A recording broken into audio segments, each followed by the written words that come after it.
নমস্কার, আমি সন্দীপ কুমার চন্দ্র। আমার আজকের কবিতা ঘনায়মান অন্ধকারে।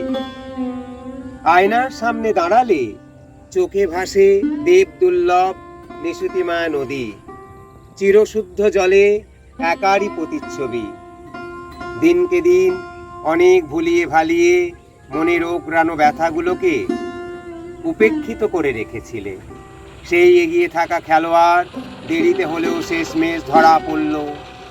কম্পমান সময়ের অদমনীয় চোরাটান বিচ্ছেদের বুক জুড়ে সেধিয়ে থাকে, অথচ তুমি আপাতমস্তক বিশ্বাস্য ছিলে।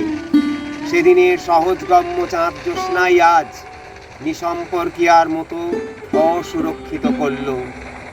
অজস্র ফিসফিসানিও ডোগরে জানান দেয় আশেপাশে কেবলই ঘনায়মান অন্ধকার, জিইয়ে রাখা উল্লাসগুলো গা খুলে খায়। সমস্ত পাঠ চোকাতে হবে যে এবার। নমস্কার।